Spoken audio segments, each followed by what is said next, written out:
Welcome to the January 2026 Galileo Capital Monthly Update.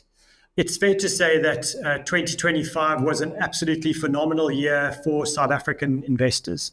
We saw a return on the JSE of more than 30%.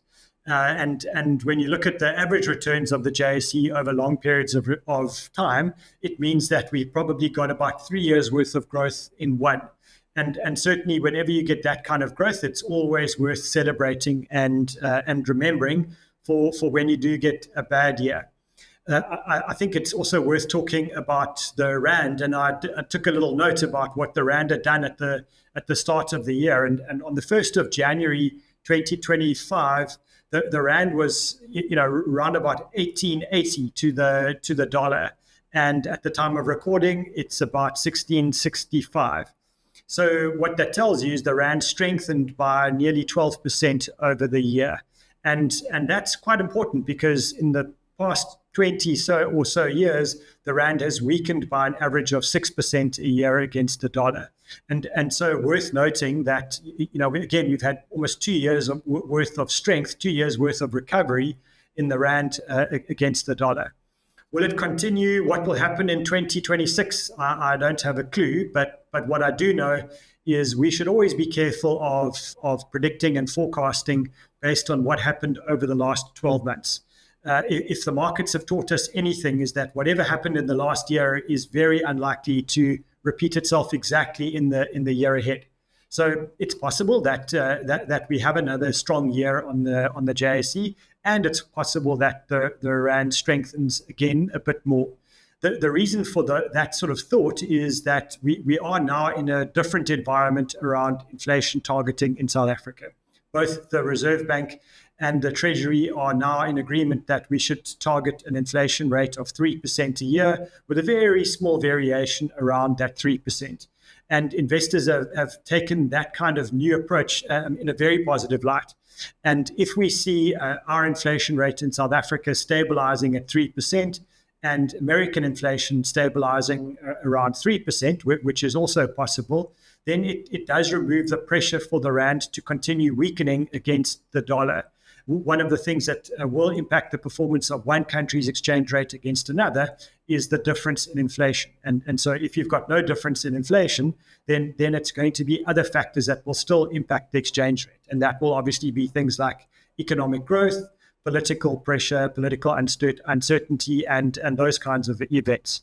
And so maybe just to talk around politics in South Africa, the government of national unity survived a very tricky year, of course, but now it's into 2026 and we need to see what will happen in the year ahead. What we do know is that in April, the DA will have its federal conference, and that's generally where the leader gets elected for the time ahead. It is an important time because at the end of 2026, potentially even the very beginning of 2027, we will see the municipal elections. And so the leaders of parties are obviously important, and the DA has an opportunity to strengthen and potentially consolidate leadership in the Western Cape, but also see what inroads it can make into Gauteng, especially into the big municipalities there. And so this election will be important, and there has been some infighting in the DA, which makes this election potentially a little bit more uncertain and unsettled than in previous ones. Leading to the municipal elections, it's obviously important to see what the ANC, how it will perform in the municipal elections in this time. Their performance was obviously terrible in the previous general election, and so we will all be looking as investors and South Africans at how their performance will unfold in the municipal elections. If they continue that decline, then it's a very bad sign for them, and potentially a very good sign for other parties looking to play a bigger role on a national level. As residents of cities, we will all obviously be wondering who our new mayors will be, and so the ANC is really in a fraught position in Gauteng with the big metros there, and the DA certainly will be looking to try and make inroads to see if it can become a dominant party in any of the three big metros in Gauteng. Equally, we need to see what happens in KwaZulu-Natal, where the MK did very well in the national election and hasn't done badly in by-elections in the municipal elections over time. And so it's important to see whether they will take a dominant role in KwaZulu-Natal, or whether the ANC will recover some lost support there. And so I think just to give some context to global markets for a second, when you look at the performance of global markets, the MSCI World Index, which really is the measure of the globe, generated a growth rate of around 21% for the year. Absolutely great return, and largely driven by tech stocks in America, but certainly that's not been the only story of the year. I think what's important is to look at, when you look at your global investments, you need to measure those global investments in dollars and your local investments in rands. But just to give context to the rand performance of your global investments, you probably won't be that thrilled to see a growth rate of 9 or 10% when you see a JSE performance of more than 30% for the year. But it's important to know that that's diversification at work. When we see the JSE delivering a bad year and the rand weakening, you will be thrilled to have some global investments in your portfolio. So it's important to have a context to what's happening in your portfolio all around, and not just look at the year in isolation. I think maybe just to talk about what we're thinking, one of the big things to ask you to do is always make sure that the balance of your investments is correct. We certainly would want our clients' local and global investments to be in balance, and certainly we would like the cash, bond, property, and share allocations of your portfolios to be in line with your financial position. And that's important. We're not focusing on looking at the forecasting of growth on the JSE or growth in global markets and then coming up with an asset allocation for you. We're looking at how are your position relative to your performance and your requirements in your portfolios. So it's all about you in this instance and not about the global markets. If your equity allocation is too high, then it is a good time to balance that. If it's too low, even though you might be worried about global markets being a bit expensive, make sure that you've got the correct allocation, because we could see a year where interest rates come down in America, which is positive for global markets and especially global bonds. And we could see an environment where the JSE continues to do well. If we see growth rates in the economy of more than 1% again in the South African economy, and maybe trending to 1.5%, or blue sky would be around 2.5%, that will be very positive for investors. It's worth reminding you to think about the tax opportunities that we get, and make sure that you're topping up your retirement fund contributions, because maximizing retirement fund contributions is a very nice tax break, and we certainly should take advantage of that. Don't forget your tax-free savings account as well.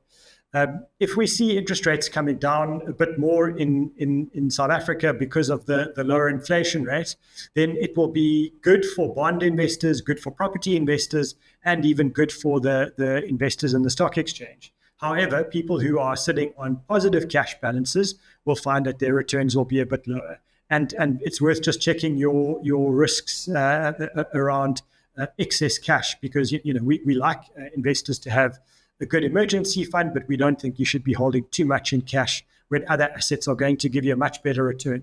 And that's especially true if the return on cash is going to be a lot lower. In terms of the things that we'll be monitoring in 2026, we will continue to look at how the reform of the economy is going in South Africa.